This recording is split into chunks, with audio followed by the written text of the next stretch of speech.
107의 기출문제 파쇄상해 거를 같이 보도록 하겠습니다. 자, 회사는 107의 파쇄상해로 들어가 주시면 되겠고요. 제조 도소매업을 영위하는 중소기업이다 라고 되어 있어요. 자, 2025년도가 단기입니다. 자, 문제 1번 일반전표 입력 문제입니다. 자, 1번입니다. 자, 1월 31일에 오늘물산의 1월 31일 현재 외상매출금 잔액이 전부 보통예금 계좌로 입금되었다. 거래처 원장을 조회하여 입력할 것 이렇게 되어 있습니다. 자, 그러면 1월 31일 시점에 지금 외상매출금 잔액, 오늘물산의 외상매출금 잔액을 먼저 확인해 보셔야 되는 거죠. 자, 그럼 프로그램 실행해 주시고요. 자, 여기 장부관리 쪽에 거래처 원장으로 들어가 주시고요.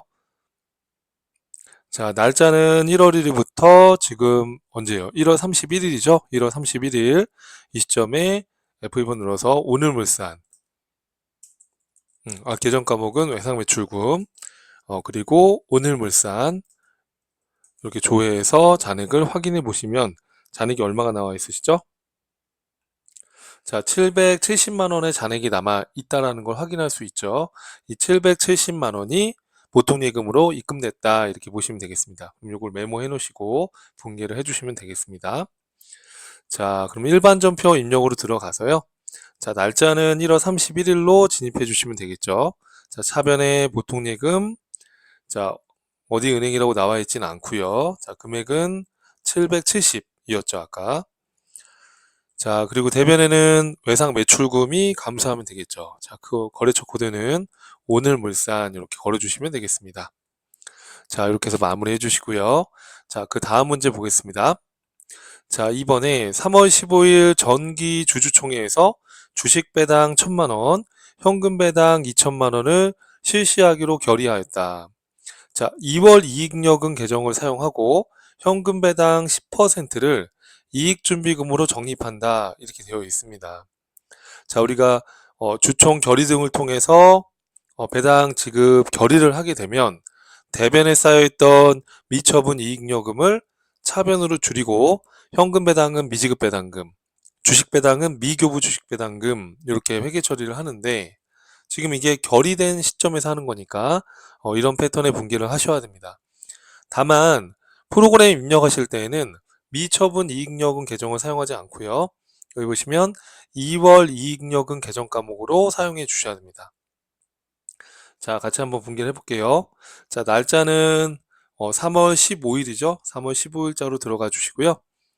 자, 대변에 있던 이익여금이 차변으로 줄여야 되겠죠. 차변에 2월 이익여금 프로그램 상으로 분기하실 때는 2월 이익여금 계정을 쓰셔야 되는 거예요. 자, 주식 배당 1,000만 원에 현금 배당 2,000만 원. 그럼 3,000만 원인데 현금 배당 2,000만 원에 10%를 이익준비금으로 하기로 했으니까 얼마겠어요, 여러분? 그렇죠. 현금 배당 지금 2,000만 원에 10%면 200만 원을 이익준비금으로 쌓아야 되니까 3,200만 원이 줄어들겠죠. 자, 이때 주식 배당에 대해서는 우리가 미교부 주식 배당금으로 자본 조정 계정 과목으로 분류해 주고요. 자, 그리고 현금 배당에 대해서는 뭘로 하시죠? 그렇죠. 미지급 배당금으로 그리고 유동부채로 기록해 주시는 겁니다. 자, 이익준비금에 대해서는 대변에 이익준비금으로 분기를 해주시면 되는 거예요. 자, 이렇게 해서 분기를 완료해 주시면 되겠습니다. 자, 이해되시죠, 여러분? 자, 이렇게 정리해 주시고요. 그 다음 문제로 한번 가볼게요. 자, 3번입니다. 4월 11일 외상 매출금으로 계상한 해외 매출처인 시테크의 외화 외상 매출금 23,000달러 전액을 회수와 동시에 원화로 환가하여 보통예금에 입금하였다. 그러면 23,000달러 곱하기 4월 21일 시점에 환율 1220원을 곱하면 돈이 들어왔겠죠. 1220원 곱하기 23,000달러 해보면 얼마 나오세요? 2,806만 원이 나옵니다.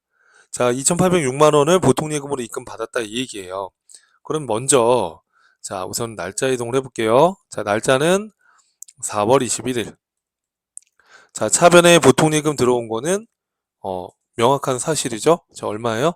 2,806만 원. 자, 이렇게 한쪽을 입력해 놓고요. 자, 그리고 문제 보시면 외상 매출금을 회수한 거니까 대변의 외상 매출금은 감소할 거 아니에요. 그죠? 자, 거래처 코드는 C테크라고 돼 있어요. 자, 그럼 여기서 얼마가 감소해야 될까라는 겁니다. 자, 문제를 보시면 자, 지금 올해 1월 3일 날 선적을 했고요. 자, 선적일의 환율이 1280원이라고 나와 있습니다. 그러면 장부에는 요 1월 3일 시점의 환율로 반영되어 있을 거 아니에요. 그쵸? 그럼 23,000달러 곱하기 1280원은 하게 되면 얼마 나오시죠? 2,944만 원이 나옵니다. 자, 그러면 2,944만 원. 자, 그럼 차변에 마이너스 138만 원이 나오죠. 이거는 환율 차이 때문에 생긴 거죠. 차변이면 뭘로 하면 돼요, 여러분? 외환 차손으로 하시면 되는 거예요. 외환 차손 이렇게 영업의 비용으로 회계 처리해 주시면 되는 겁니다. 자, 이해되시죠, 여러분? 자, 이렇게 해서 정리해 주시고요. 자, 다음 문제를 보겠습니다. 자, 4번이에요. 자, 8월 5일에 단기 매매 차익을 얻을 목적으로 주식회사 망고의 주식 100주를 한 주당 만 원에 처분하고 수수료 등 만 원을 차감한 금액이 보통예금으로 입금됐다. 이렇게 돼 있어요. 자, 그럼 보통예금이 얼마 들어왔을까요, 여러분? 자, 100주에 한 주당 만 원이면 100만 원이에요. 근데 수수료 만 원 제외하면 99만 원이 들어온 거죠. 자, 여러분 헷갈리시면 안 되는 게 단기 매매증권 취득할 때 수수료는 수수료 비용 처리합니다. 근데 단기 매매증권을 처분할 때 처분과 관련된 수수료는 별도의 수수료 비용 이렇게 처리하지 않고 처분 금액에서 제외해서 처분 손익을 인식하는 거예요. 이 경우에 보시면 지금 5,000원에 취득한 주식을 만 원에 팔았으니까 쉽게 말하면은 50만 원짜리를 100만 원에 판 거예요. 그죠? 그러면 50만 원의 처분 이익이 생겼지만 처분하는 과정에서 수수료 만 원이 나갔으니까 이 만 원을 수수료 비용 이렇게 하는 게 아니라 50만 원의 처분 이익에서 수수료 나간 거를 어, 차감하게 되면 49만 원의 이익이 잡히는 거죠. 그래서 단기 매매증권 처분했을 때 이게 자산을 처분했을 때 처분과 관련된 수수료는 별도의 수수료 비용으로 처리하지 않고 처분 손익에서 조정한다. 그렇게 이해하시면 됩니다. 자, 그럼 한번 입력을 해볼게요. 자, 날짜가 며칠이죠, 여러분 지금? 자, 날짜는 8월 5일입니다. 8월 5일로 들어가시고, 자, 차변에 돈이 얼마 들어왔다고요, 여러분? 100주를 만 원에 팔았대요. 그럼 100만 원인데 수수료 만 원 제외하고 받았으니까 99만 원이 보통예금에 들어왔겠죠. 그렇죠? 자, 그리고 대변에 단기 매매증권이 없어져야 되는 거죠. 자, 근데 한 주당 얼마에 샀었다고 돼 있어요? 한 주당 5,000원에 구입했었던 이거예요. 그러면 100주에 5,000원 곱하면 50만 원이 없어지면 되겠죠. 자, 그러면 49만 원만큼은 대변에 뭐예요? 단기 매매증권 처분, 그렇죠. 이익으로 우리가 단기 매매증권 처분 이익으로 여기 있네요. 영업외 수익으로 인식해 주면 됩니다. 처분 이익을 50만 원 잡고 만 원은 수수료 비용 그렇게 따로 하지 않는다는 거, 처분 시 수수료는 이렇게 처분 손익에서 조정이 된다는 거, 그렇게 이해를 하시면 되겠습니다. 자, 그 다음 문제 한번 풀어볼게요. 자, 5번입니다. 자, 9월 2일 날 사무실을 임차하기 위하여 주식회사 해리움과 8월 2일 체결한 임대차 계약에 보증금 잔액을 보통예금으로 지급했대요. 계약서의 일부분이래요. 자, 보증금이 1,000만 원이고요. 계약금으로 100만 원 계약 시 지불했고 나머지 900을 9월 2일 날 지불했다라는 거예요. 그럼 계약이 지금 8월 2일이니까 아마도 8월 2일자의 일반 전표 입력에 가보면 요 100만 원에 대해서 선급금으로 돼 있겠죠. 자, 8월 2일자로 한번 가보니까 요 계약금 100만 원을 선급금으로 해놨네요. 그죠? 자, 그러면 지금 날짜가 어떻게 되는 거죠, 여러분? 문제 보면 9월 2일이고요. 자, 우리가 보증금을 낸 거니까 임차 보증금이라는 자산으로. 자, 임차 보증금은 기타 비유동 자산에 해당이 됩니다. 자, 이거 누구한테 준 거예요, 여러분? 해리움한테 줬고요. 자, 보증금 전체 금액은 1,000만 원이에요. 자, 그런데 미리 지급한 선급금이 차변에 있으니까 그 선급금을 대변으로 상기해 주시고요. 자, 거래처 헤리움이라고 걸어주시고, 자, 금액이 100만 원이었죠. 그리고 나머지 잔금 얼마? 900만 원은 어떻게 했다고요? 보통 예금으로 지급했대요. 그럼 대변에 보통 예금 자산이 감소했겠죠. 이해될까요? 이렇게 해서 그럼 내용 정리를 하시고요. 자, 일반 전표 입력 5문제가 끝났고요. 그 다음에 이제 메인 매출 전표 입력입니다. 자, 문제 2번 메인 매출 전표 입력이 1번입니다. 자, 1월 15일 날 회사 사옥을 신축하기 위해 자, 토지 중개 수수료에 대해서 부동산 중개법인으로부터 아래의 전자생계에서 수취하였다 이렇게 돼 있어요. 자, 우리 파쇄상해이고요. 주식회사 동산이라는 업체한테 중개 수수료, 토지 취득 중개 수수료에 대해서 생계화를 받은 거예요. 1,000만 원에 100만 원. 자, 여러분 토지와 관련된 매입세액은 공제되지 않습니다. 왜? 토지를 공급하는 건 면세기 때문에 토지와 관련된 토지의 자본적 지출 관련된 매입세액, 쉽게 생각해서 토지 취득과 관련된 매입세액은 공제해주지 않는다는 거예요. 자, 그럼 이거 생계에서 받았지만 매입에 불공으로 입력을 하셔야 되는 겁니다. 자, 그럼 메인 매출 전표 입력으로 들어가 볼게요. 일반 전표 입력 닫고요. 자, 메인 매출 전표 입력으로 가서 자, 지금 날짜가 언제죠, 여러분? 1월 15일입니다. 자, 생계에서 받았지만 토지 관련된 매입세액은 공제되지 않는다. 그래서 매입에 불공. 자, 토지 중개 수수료. 자, 금액은 1,000만 원이라고 나와 있어요. 문제 보시면. 자, 거래처는 동산이라고 나와 있고요. 자, 전자생계화서니까 1번 넣어주시고요. 자, 불공제 사유는 F2번 눌러서 그렇죠. 토지의 자본적 지출 관련된 매입세액입니다. 자, 이렇게 걸어주시면 되겠고요. 자, 그 다음에 분계는 혼합으로 한번 가볼까요? 자, 차변에 토지 취득을 위한 중개 수수료니까 이거는 수수료 비용 그러시면 안 되고요. 토지의 취득 원가로 잡아주셔야 돼요. 공제 못 받는 100만 원도 이 토지 원가로 같이 들어가시는 겁니다. 자, 돈은 뭘로 지급했어요? 보니까 자, 외상으로 했다 이렇게 돼 있어요. 그 생계환수에 보시면은요. 자, 여기 생계환수 보시면 외상으로 되어 있죠. 자, 그럼 대변에 그렇죠. 상거래 이외 거래니까 외상 매입금이라고 하면 안 되고 미지급금으로 이렇게 해서 회계 처리를 마무리해 주시면 되겠습니다. 이해되시죠, 여러분? 자, 이렇게 해서 정리하시고요. 자, 그 다음에 2번 문제 같이 한번 볼게요.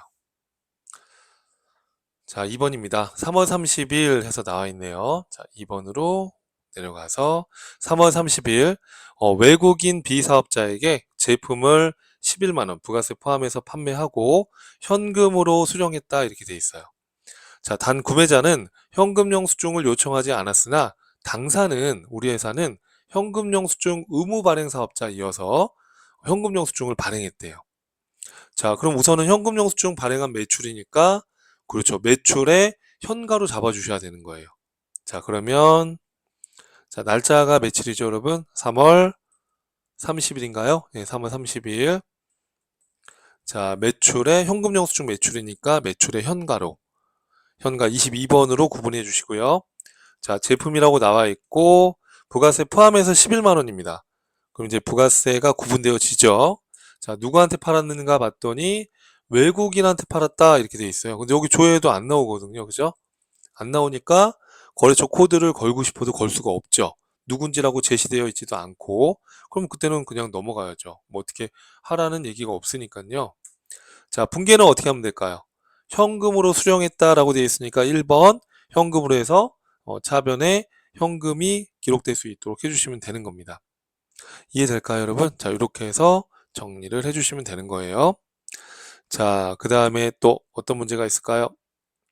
자, 다음 문제 3번입니다. 7월 20일 주식회사 굿딜과 제품 판매 계약을 체결하고 판매대금 1,650만 원 부가세 포함해서 보통 예금으로 입금받은 후에 전자생계에서 발급했다. 계약서 상에 해당 제품 인도일은 다음 달 10일이다. 이거 되게 중요한 표현이죠. 그럼 무슨 말인가요, 여러분? 물건을 지금 보내주기도 전에 돈만 미리 받고 생계한서를 선발급한 거예요. 자, 선발급이 가능하죠. 부가가치세법상에 선발급이 가능한데 그럼 이때 우리가 회계 처리할 때는 대변에 제품 매출이라고 하시면 안 되죠.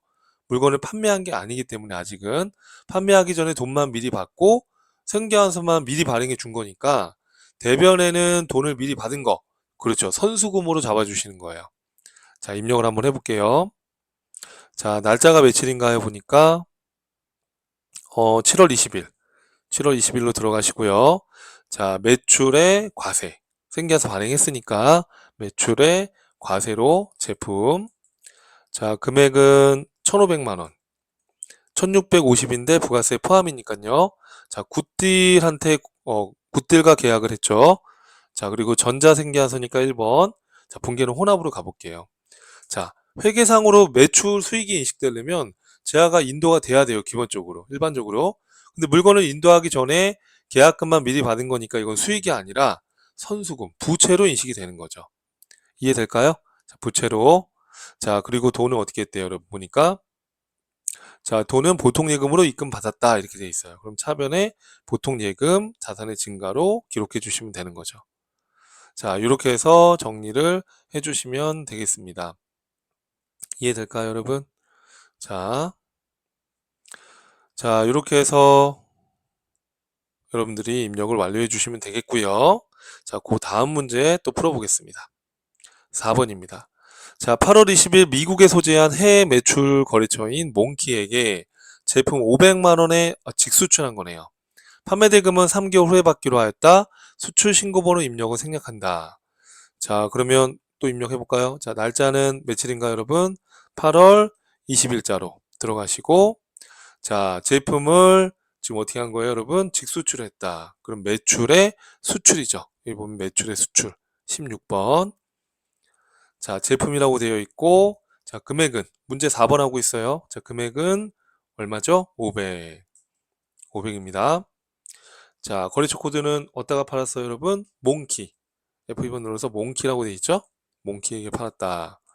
자, 영세율 구분은 직접 수출이니까 F2번 눌러서 직접 수출로 선택해 주시고, 수출 신고번호 입력은 생략한다고 되어 있으니까 넘어가시고요. 자, 돈은 3개월 후에 받기로 했으니까, 그렇죠. 2번 눌러주시면 대변의 제품 매출, 차변의 외상 매출금으로 회계 처리가 됩니다. 이렇게 해서 완료해 주시면 되는 거예요. 자, 이제 마지막 문제입니다. 자, 5번입니다. 9월 12일 다음은 영업부 사무실에 임대인으로부터 받은 전자생계환수이다. 단 생계환수상에 기재된 여기 기재된 품목별로 계정 과목으로 각각 회계 처리하시오 이렇게 돼 있어요. 자, 임차료는 임차료 비용으로 처리하시면 되고요. 건물관리비는 건물관리비라는 비용 계정이 있어요. 자, 영업부니까 판매비와 관리비로 해야 되겠죠. 자, 입력을 하면서 한번 말씀드릴게요. 자, 날짜가 며칠인가요, 여러분? 지금 9월 12일. 자, 생계환수를 받았어요. 그럼 매입의 과세. 자, 품목은 복수거래로 입력하라고 되어 있지는 않기 때문에 그냥 임차료 외 이렇게 해도 상관없어요. 복수거래로 하셨어도 상관없고요. 자, 금액은 총 금액이 280만 원. 자, 그리고 누구한테 여러분들 공급받은 거죠? 미래부동산. 자, 그 다음에 전자생계환수니까 1번 넣어주시고요. 자, 분계는 혼합으로 가서 자, 품목별로 계정 과목을 쓰라고 했으니까 임차료에 대해서는 임차료 비용 처리해 주시면 되는데 영업부 사무실이니까 그렇죠. 판매비와 관리비로 구분이 돼야 되는 거예요. 금액이 250이라고 품목에 나와 있습니다. 자, 또 건물관리비는 건물관리비라는 계정이 따로 있어요. 판매비와 관리비에 해당하는 건물관리비 30만 원 이렇게 해서 분계를 해주시면 되는 거죠. 자, 돈은 어떻게 하기로 했어요? 보니까 자, 돈은 보니까 외상으로 되어 있죠. 여러분 이렇게 외상에 금액이 들어가 있어요. 그래서 대변에 그렇죠. 아직 지급 안 했으니까 미지급금 이렇게 잡아주시면 되는 거예요. 이해될까요, 여러분? 자, 이렇게 해서 매입 매출 전표 입력 5문제까지 입력을 해 보았습니다.